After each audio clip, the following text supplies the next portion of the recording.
let's get into this. I want to talk to you today about being thankful. I'm going to talk to you today about being thankful. Now, I want my young people to pay attention, because what happens is the lack of thankfulness, the murmuring, starts early. And if it's not caught, it becomes a way of life. It becomes an iniquity. Iniquity is something that you pick up when you're young. You grow with it. And when you grow with it, you don't even see it as a problem. It just becomes a way of life. You will become a person that would say, well, you know, I'm not a negative person. I just call it as I see it. Or I will, as I see it is how I speak it. And what happens is you sometimes can run God out of the equation because you're talking what you see. You talk more about what you're going through, and you can't find the good in what you're going through. So even now, as young as you are, there will be things that you will find that you're not happy with. And whenever you're not happy, there must be a reason for you to find joy in something that you are going through that you're not happy with. In order for you to find joy, the end result got to have some kind of peace, happiness, of joy. No one wants to live in the land of unhappiness, the lack of joy. But everyone has to understand, I don't have to live here, but I got to travel through. If you get to a place where you travel through so many disappointments, you start to become a murmurer. And that's what the devil is trying to push, is for you to complain more than you praise. Did you hear what I said? Right? So I got to make sure that I know that the devil is coming, but he's coming to kill, to steal, and destroy. Which means I got something that he's looking for. You have something that the devil is looking for. Go to 1 Thessalonians 5:18, if you will. What is he looking for? Your destiny, your purpose. The thing that is going to change the world could be inside of you. It's all right that people may think you're weird. You need to know you have purpose. You need to know that God wants to use me somehow, some way, to make impact in the world. But when I go through something, it doesn't matter what I'm going through. I got to understand the target that the devil is after. He's trying to get me accustomed to aborting the things of God without me noticing. If the devil walked in with a physical suit and a physical human body suit and tried to wrestle your destiny away, you would fight back. But if he can get in your character and you not know it, you will abort everything that God wants to do, and you'll smile in the process. You might even step back and keep asking God, why me? Why me? Why me?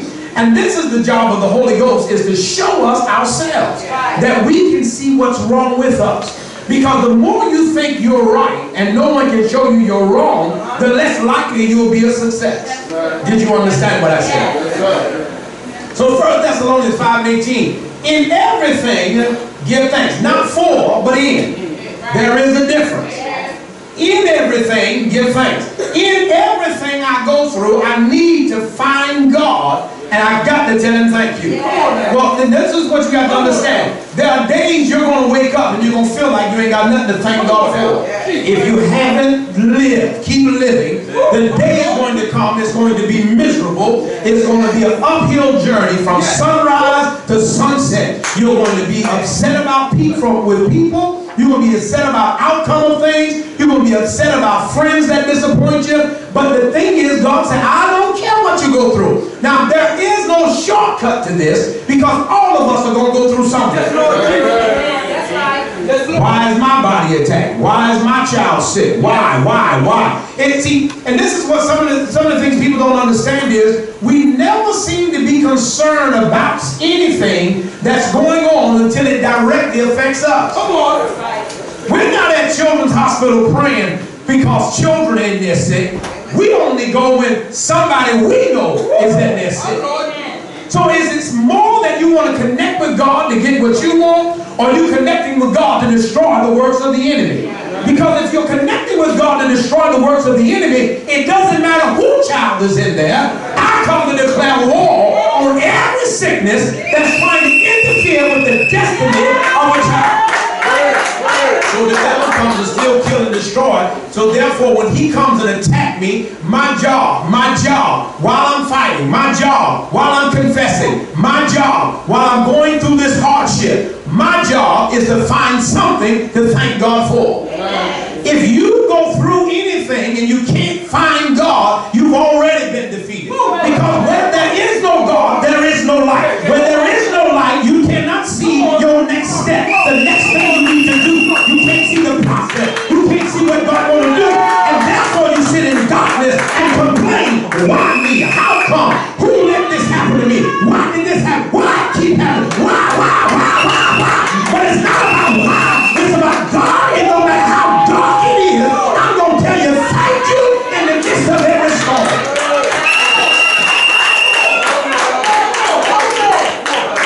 Sometimes storms come to prove who you really are. You don't know who you are until you've been attacked.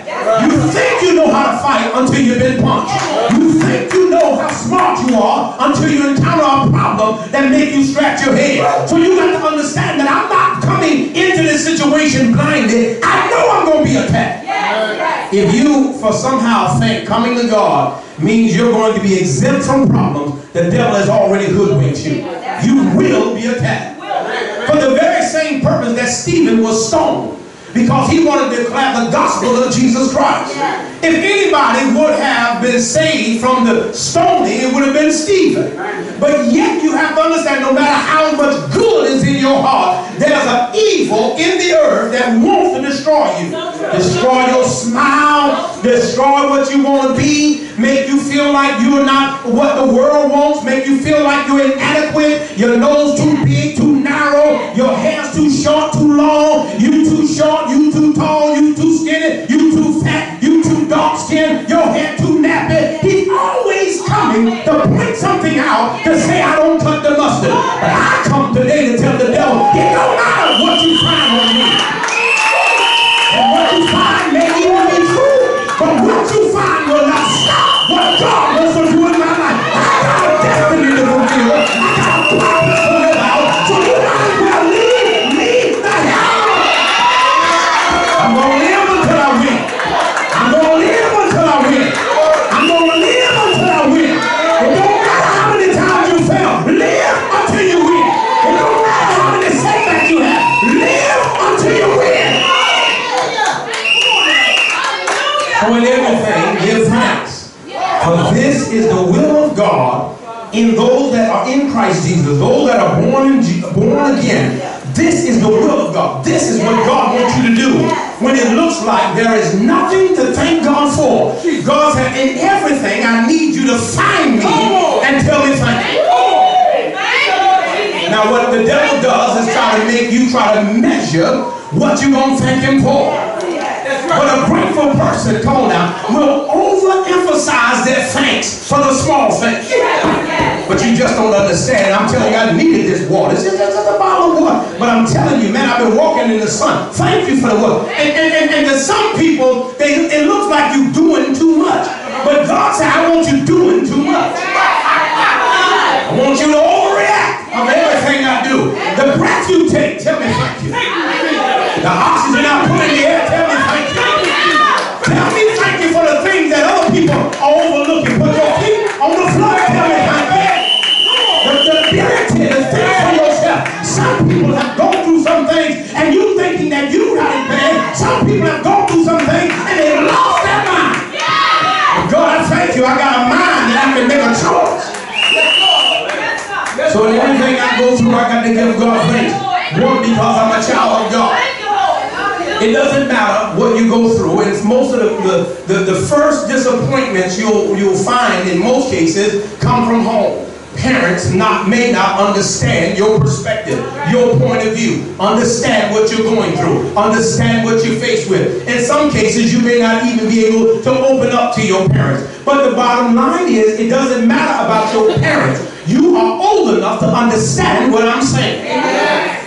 Because speaking on behalf of all parents, we may get something wrong from the time you born, come on now, until the time we die. Somebody shout, I will not bury any of my children. So I may get something wrong, but you need to understand my heart intent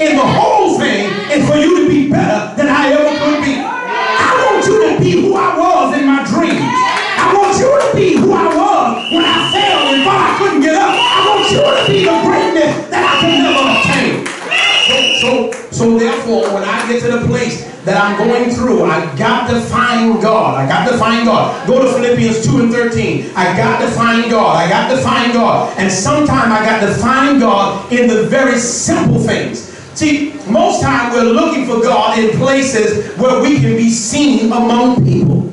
Trying to find God in places that no one else knows that God is there but you and God. It's nothing like having a secret place when you can get alone and say, God, I just want to thank you for my peace. I want to thank you for my... See, you might be complaining about your parents. Come on now. But you need to understand your parents could have aborted you. Thank you, God. You don't want to hear the truth. Y'all got so quiet and frozen. Surely he's not going to say that. You got to understand the mere fact that I'm here. God, I tell you, thank you. Because as long as there's breath in my body, there's still another fight. Lord, help me up in here. As long as I can breathe, I can fight. If there's no more than me just bat my eyes and telling him thank you. See, it don't matter what the devil do. There's something I can do to tell God thank you. Lord have mercy. You can get me and be paralyzed from my neck down. But you need to understand when I do see my eyes rolling, I'm telling him thank you for the world you brought. Thank you that I got breath. Thank you that today my healing may not be here. But tomorrow I got great expectations that it's going to be better than my today. Roll your eyes. Come on now. Keep rolling your eyes so you can move your head. Keep moving your head so you can move your shoulders. Keep moving your shoulders so you can lift your hand. Keep lifting your hand until you can move your body. Keep moving your body so you can move your feet. But I will not stay in the state that I'm in. I've got purpose.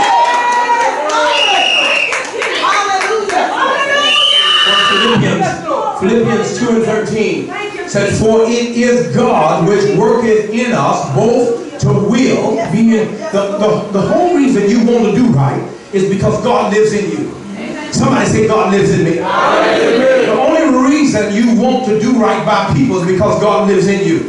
So you have to understand, it's saying it's not because you were born right. It's not because you were born perfect. It's not because you were born perfect. It's the God in you which worketh in you both the will, meaning the desire to get something done, and to do of his good pleasure. Come on, keep going. 14. Do all things without murmuring and disputing. So now look what God is saying. I'm the one that put the desire in you to even better yourself. Right. So now when you come up with a challenge, I need you to understand, first off, the only reason it's a challenge is because there's a will on inside of you to make your life better. Did you hear what I just said? The only reason you are upset about the grade is because I put something in you to make your life better. The only reason you're upset that you're not able to go to the college of your choice is because I put something in you, come on now, that you want to be a success. But God says, I don't care what the disappointment look like. Do all things without murmuring and disputing, complaining. Well, what is God saying here? God is saying no matter what it look like, there's going to be some things that come up in your life that's going to look like disappointment. That's why he's telling you, you got to go through it. You got to go through it. But while you go through it, don't complain.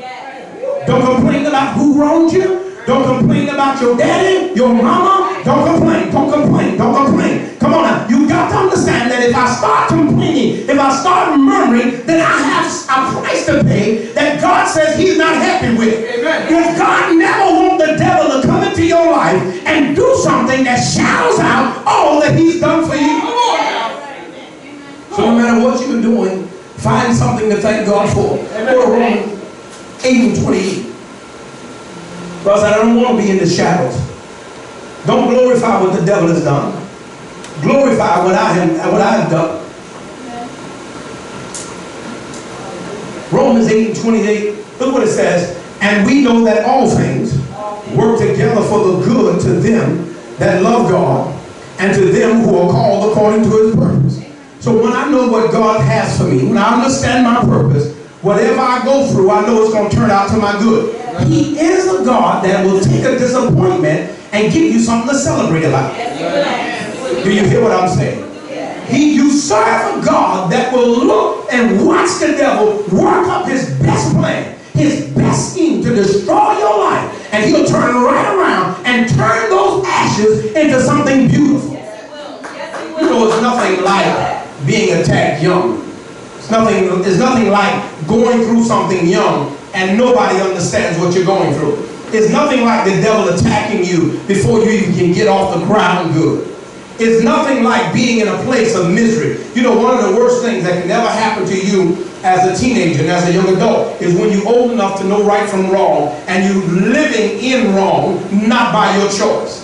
I'm living in misery. I'm living in disappointment. I'm living in lies. I've been let down. They keep saying they're going to do this and then they don't. They promise this and they don't fulfill it. Well, listen to me. I don't have nothing to do with what your parents promised you. All I can tell you is that we serve a God that no matter how dark it may be, if he promised the sun is going to shine, baby, you need to be smiling. Do you hear me? If you are going to serve God, you've got to be willing to overcome the disappointments the devil put before you. If you sit still long enough and daydream and meditate on all the wrong that's going on in your life, you'll slip up and forget that you got purpose. You'll whine and complain about all that you've gone through and forget about your purpose. So let me read this again. And we know that all things work together for the good of them that love God and those that God has given a purpose to. You have to understand, anything in you that wants you to be better than where you at, it comes from God. No, this is not just deep spiritual things. The mere fact you may want to move out of the neighborhood you live in. God said you need to understand that's me. In anything you want to do, you know, I just want to get a better job, to take care of my parents. God said, that's me. That's me. So you got to understand, God said, but along the way, you will be attacked. But I need you to know I'm going to work something out in that situation. See, it's not whether or not you can see what God can do. It's whether or not you can believe what God can do. You cannot celebrate based off only what you can see. You celebrate based off what you can believe. And I believe the word of God, that all things are going to work together for my good. You know, let me tell you something. There have been times that I have bumped into problems, bumped into situations, and you say, well, I don't see the good in it. And sometimes I don't see the good till years later. Sometimes I can look back and see when I've been disappointed. People have let me down. You go out of your way to help people and people will stab you in your back. You go out of your way to do great things for people. Put your own self on the line for other people and they'll turn around and talk about you and run you down, even lie on you, and you'll look back and say, God, I don't see the good in that. I don't see how you're going to get any glory out of this. Listen, but it's not based on what I can see. I believe you to be a God of truth. When you believe him to be a God of truth, it doesn't matter what you go through, God is going to bring me out. Now, why does the devil always attack me early? Because he wants to get into your iniquity that you have a right to murmur. You have a right. And that's why we say, I just need somebody to talk to. What are you going to talk about? Because what you talk about will determine your tomorrow. Oh, I just want to sit down and tell you what happened to me. Why do you want to talk about what the devil has done? Why do you want to talk about all that he's done to your body and what he's done to your relationship, what he's done to your children? Be careful of people that encourage you to glorify the devil. You cannot spiritually fix problems with the devil laying on somebody's couch trying to medicate what the devil has done in your life. Medication don't move the devil. Did you hear what I said? Medication don't make the devil leave you alone. Medication don't make the devil. So this is what you got to understand, that I'm not going to sit here and try to fix spiritual problems with natural means. I'm not about to sit here and say, baby, you just need to let it out. No, I don't need to let it out. What I need to do is get a plan in my head until they get in my heart and come out of my mouth. What that mean? That means even though the devil got his foot on my neck, I be sitting down and saying, hey, yes, what's wrong with you? I'm celebrating because I see what you don't see. I know what you don't know. I serve a God that loved me so much. He rather turn the whole world upside down than to let me be defeated. Go to Numbers 14 and 26. I need to let you know that the devils want you to get this iniquity in your heart and in your mind that you feel it's okay to murmur, because if he does that, then he can rob you of your promise, rob you of your destiny, rob you of your purpose. If he does that, then what else is there to live for? You know what happens when he gets you off course of following your purpose? You're like a ship without a sail. That's right. That's right. And wherever the ship lands is where you try to make good. God said, that's not what I called you to do. I called you to be the captain of your ship. You will not be tossed and turned with the winds, and you don't know where you're going, and you land somewhere when you say, well, how do I make this good? Well, you get back on the ship, come on now, and find out where does God want me, and we going there. The waves are too high. Well, he got to see me through it because he promised me something on the other side of these waves. If you don't believe, the devil's going to rob you. Let's go with this. I want to show you something here, because if you don't get this, if you don't see what the devil is trying to do, then what the devil will do is get you complaining and murmuring and rob you of something. No, I'm sorry, Numbers 14 and 26, please. Numbers 14 and 26. I need you to get this, because God now is going to let you know. The Bible is written in two tenses, causative and permissive. And when you read the Bible, if you don't understand that, when the Bible was translated, they translated everything in causative, as if God caused everything. And it's not that God caused it. When you read the Bible and it says, and God said, I will kill. And it's not God killing. That means they wrote it in the causative tense. But the permissive tense, the allowing the devil to do something to you, the correct translation is God would say, I allow the devil to do something to you. Because God can't be the giver of life and the taker. All right? So when you read scriptures and you see devastation and it says God did it, it's because they wrote that, they translated that in a causative tense. So therefore, when I read it and I see damnation and desolate, well, that's not God doing it, it's God allowing it. Let's read it. Verse 26. And the Lord spake unto Moses and unto Aaron, saying, how long shall I bear with this evil congregation? Now, why would God call the church folk an evil congregation? Which murmur against me. See, the last thing you need to do is to have God shuffling and moving things that you can survive, and instead of you glorifying him, you always finding what the devil has done. Amen. You cannot live like that. You cannot keep allowing the devil to make you think what the devil did outweighs what God did. Come on. Which murmur against me. How they murmur against you, God? I woke them up. They don't tell me thank you for life. They start talking about the pain in their body.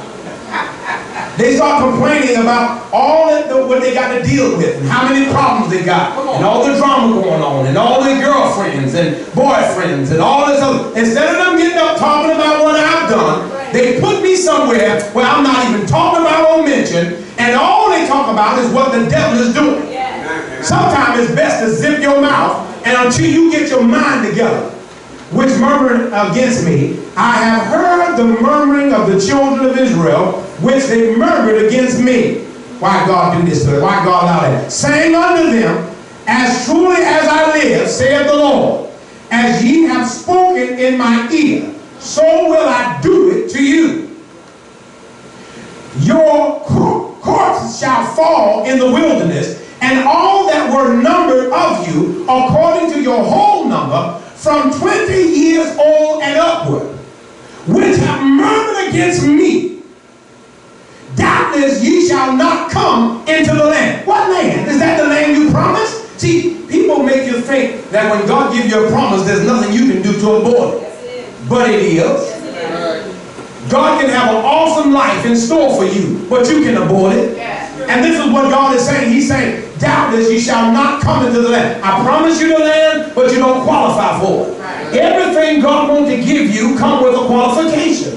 You don't get it just because the prophet said it. Did you hear me? Yeah. So if you get, you get older, you go to a different church or something, a different state, you land where, you go in the military, you land somewhere else, you finish school and you stay there, and people get caught up in these prophets, and the prophets saying, God say you are going to get. Well, you need to understand, no matter what comes out that prophet's mouth, come on now, except God giving a word of judgment, a word of the destruction of what he's going to allow. Everything rises and falls on you. And even when it's a word of destruction or judgment, his grace and his mercy always can kick in to change his mind. All right? Doubtless ye shall not come into the land concerning which I swore to make you dwell therein, except Caleb the son of Jephunneh and Joshua the son of Nun. But your little ones, which he said shall be a prey, them will I bring in, and they shall know the land which ye have despised. Now let me tell you something. There are some things that your parents may not get because they didn't know. Now that you know, you got to do better. If you know better, you got to do better. Are you listening to me? If you are going to grow in God, you're only going to grow because you're willing not to look for an easy way to the top. There is no easy way. You know, people say, well, you know, did you pray? You got to take a test. Did you pray? You don't need to pray to pass a test. That's stupid. You need to study to pass the test. Now, how somebody else gonna study and you gonna pray, and God gonna give you the upper hand? You pray for understanding, but you can't pray for what you don't qualify for. If you got, I don't care what the doctors say. You know, I appreciate doctors. Doctors are our friend. They help keep some of us alive and all that other good stuff. But the doctor's report is not the final report. So the doctor say, and the problem is you believe what the doctor say, you run with it, and the doctor say you got a learning disability, you got this, you got that, and all this other stuff. Well, if you embrace that and accept that, you'll live that out. God said, I don't care what your mama did. I don't care who your father was. I don't care what they smoked when they had you in the womb. I don't care what they were smoking and drinking when they conceived you. God said that's irrelevant. When you get to know me, that's right. Everything the devil intended for evil, I'll turn into good. So now you gotta get to the place that I'm going to allow God to bring me to a place in Him that no matter what I go through, no matter what I'm faced with, I'm going to talk about Him and not my problems, not my issues, not my circumstances, not how many shortcomings I had, not how much money we didn't have. You know, when you look at my life and you look at where God brought me from, you know, most of y'all don't know what poor is. You don't know what poor is. You think you poor. You don't know what poor is. The average kid today think he's poor. But you don't know what poor is.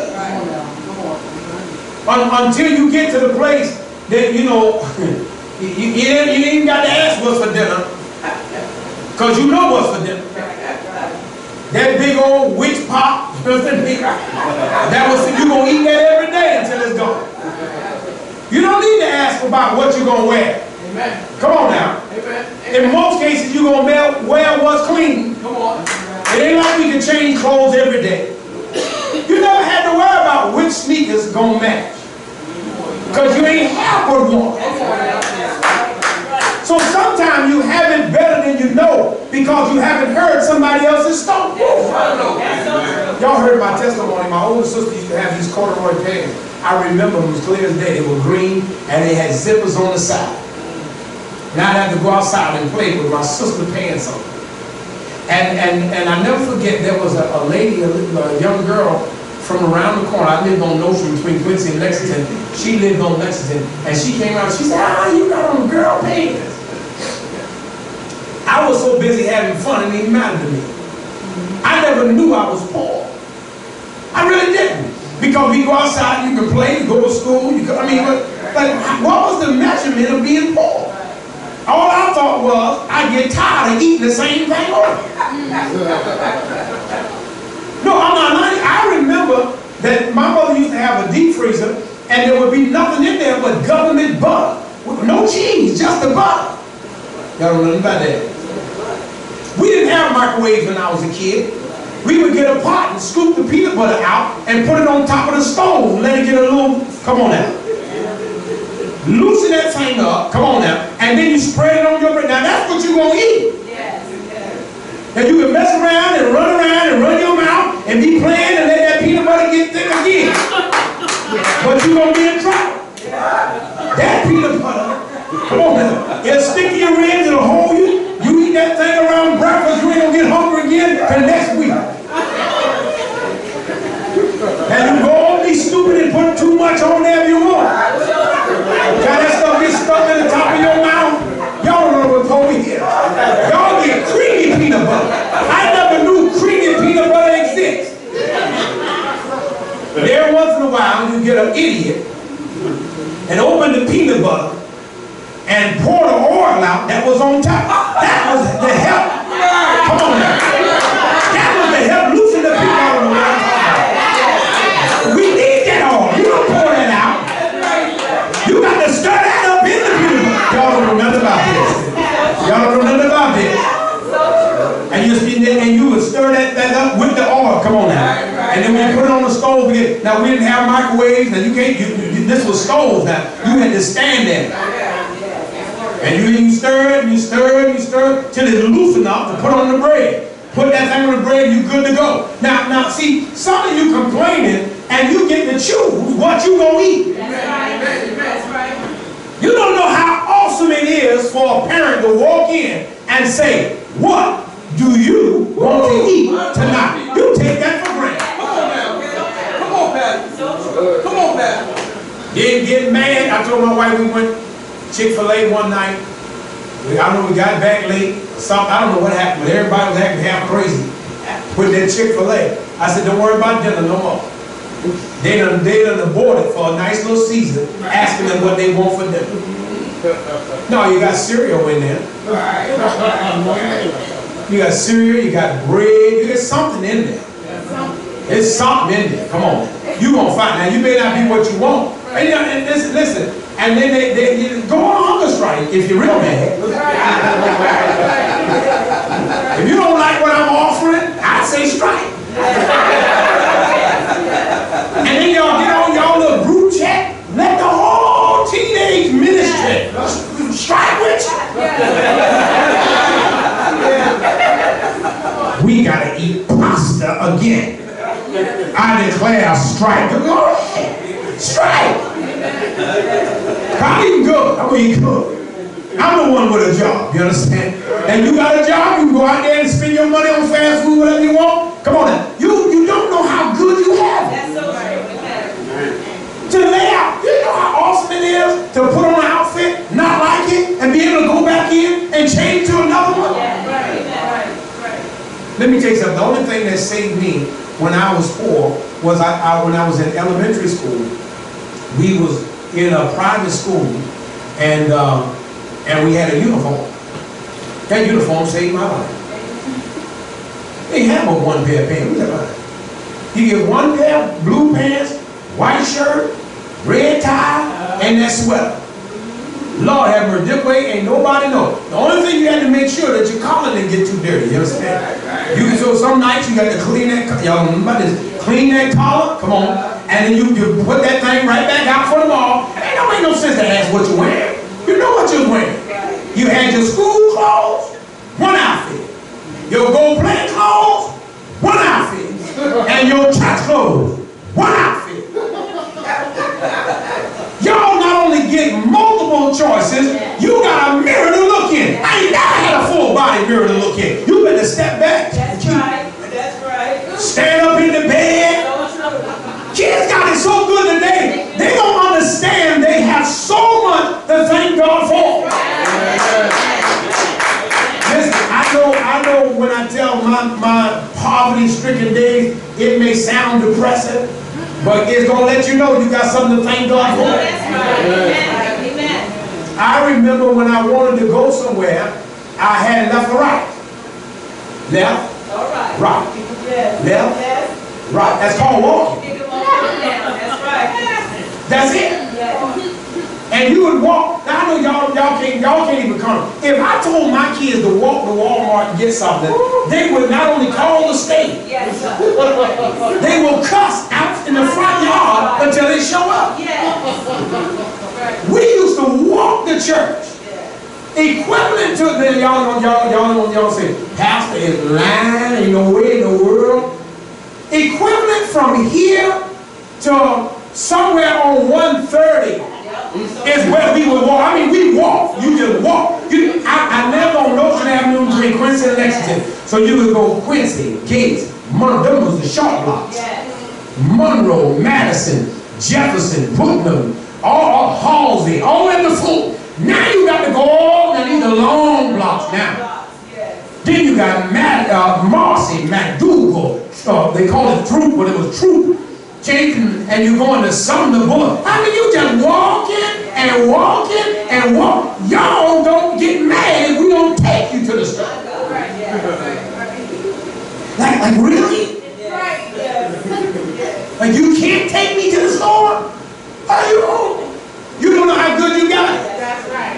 And then some of y'all get a key to a car you didn't pay for. Then come to church late with the key. And you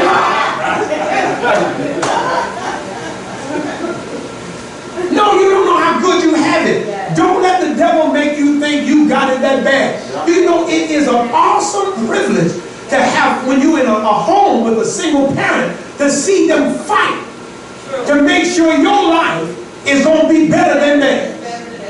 Don't take that for granted. Every time you look at your parents, you need to get excited and tell God thank you. Never get to the place like you feel like that's their job and that's their duty.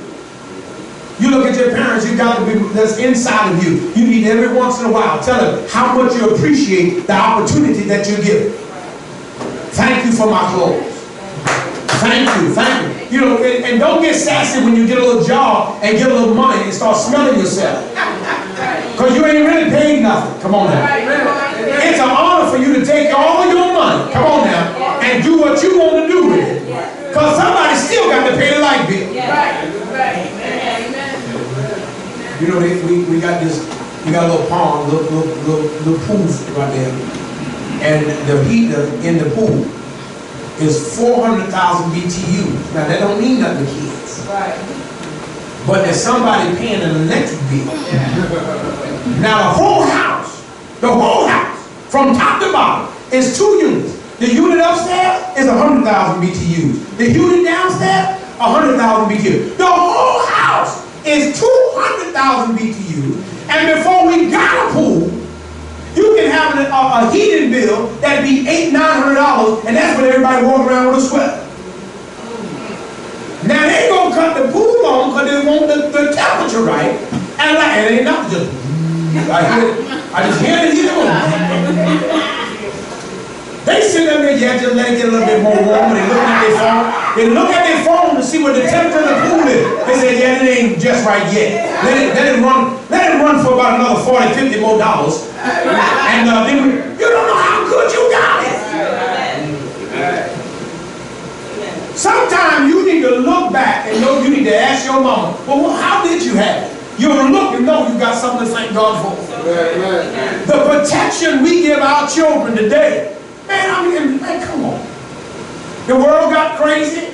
Today, kids missing and all that stuff. Man, let me tell you something. Anybody could have took off.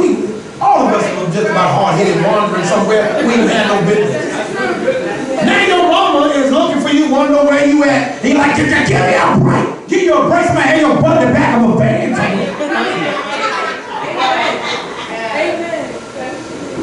You cannot see your mother's love, your father's love, and think you got something to murmur about. To have someone that wants to protect you.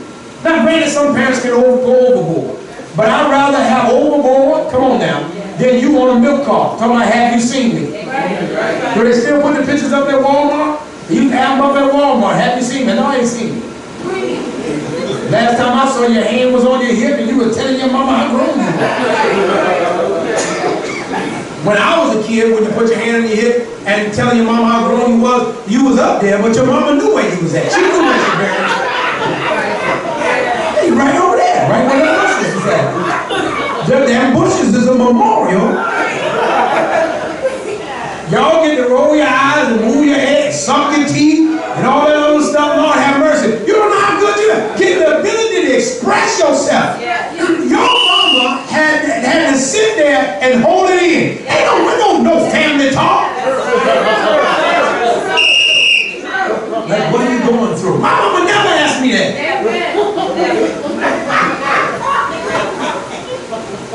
You go in there talking about something. Nobody get what I'm going through. I can't. Hold on. Come down, let me give you some care. Now you get to express yourself. You know, you don't let me go nowhere with my friends. And then you demand the explanation. Now as a kid, the only explanation you got was you better sit your butt down in there and keep sniffing.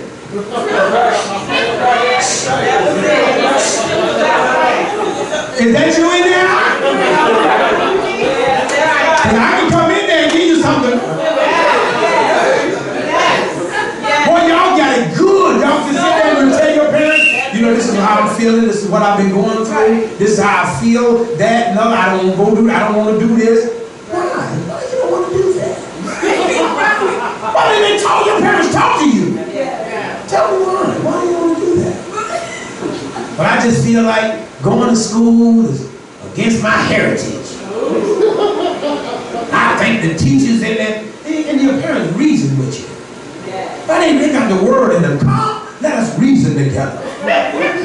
My mama never reasoned with me. I wish I would come there talking about what I don't want to do. I don't remember asking you what you want to do.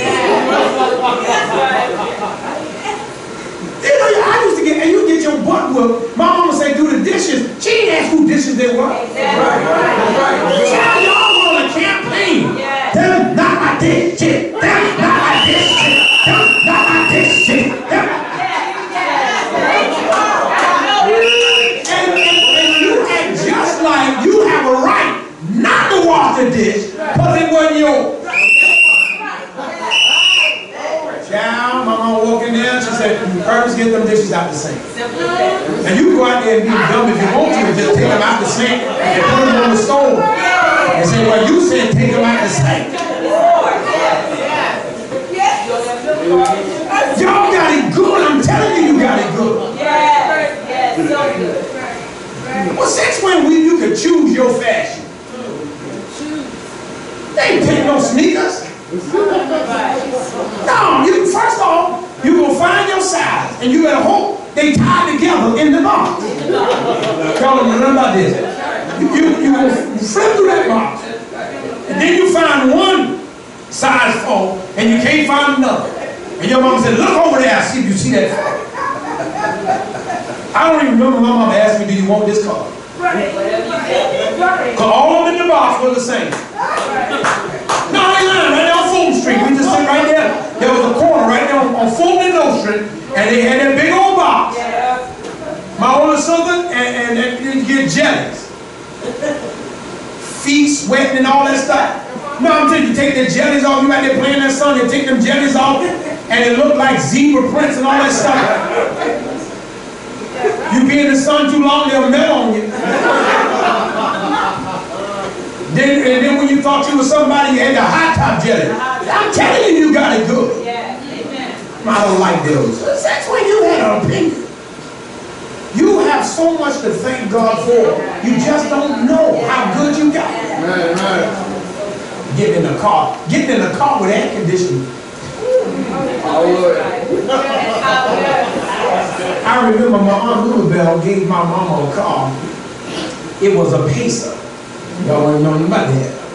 And it was a two-door little car. And that was the ugliest car in all the world. But that four-wheel beat walking anytime. And when you stop, the air conditioner go off. Because your air conditioner was the air coming in the car.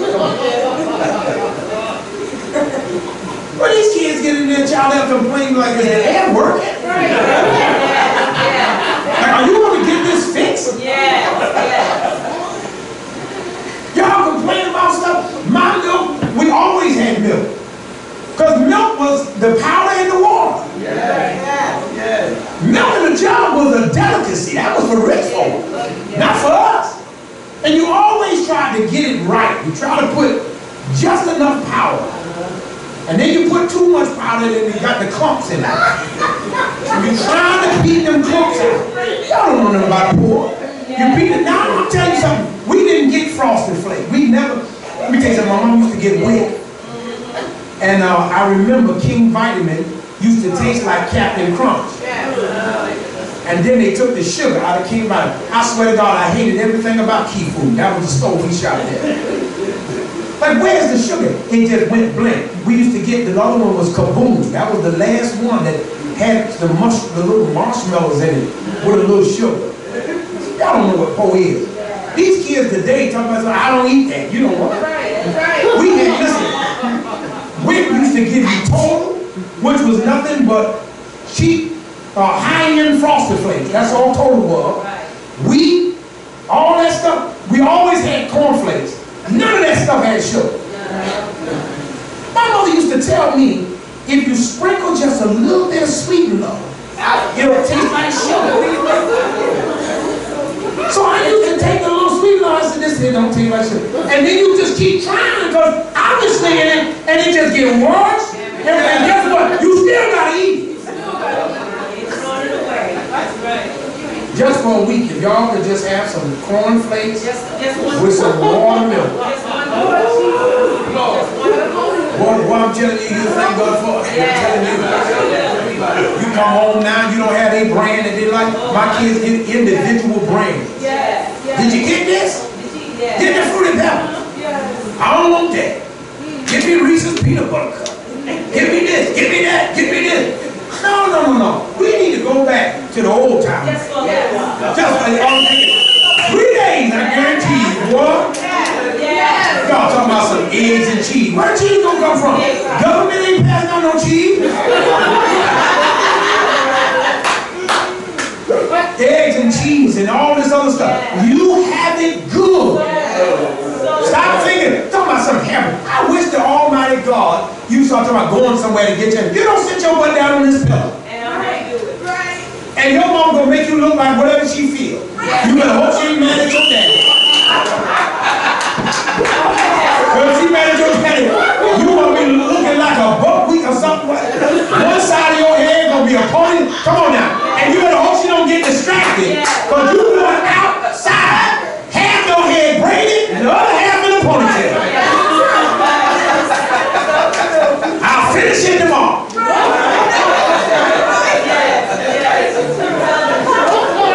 I can look down at some of y'all ears and know you got it good. My older sister never had a solid ear. They were always burnt off from my mama trying to put that hot coal on them. Y'all don't know nothing about that. Y'all don't know about that. Put that hot coal down. And see my mama put some Vaseline on it. Like that's supposed to cool it. You understand? Y'all don't know how good you got it. You don't know how good you got it. To be able to open a freezer and pick out something. You don't know how good you got it. To have parents that their main focus is to better your life is so rewarding. I don't care what you go through, you got something to thank God for. Don't allow the enemy to make you think you got it bad. Trust me, there's somebody that got it worse than you. Some of y'all don't live in with roaches. No, you don't. That was one of the things I noticed when we moved from Brooklyn to Willingboro. I don't know what Willingboro got now. When we moved to Willingboro, I don't even know when we bought that, 1990, 1992, something like that. And we moved, there was crickets would get in the house. Well, I ain't see no roaches. Boy, I thought I let it alone. You know, you don't want to ask people, you just keep looking. Right. We had ants. Ants that were nothing. Ants.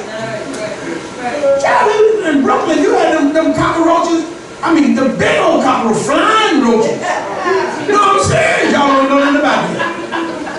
They be in the, you come on. Who playing with that light, these big old cockroaches?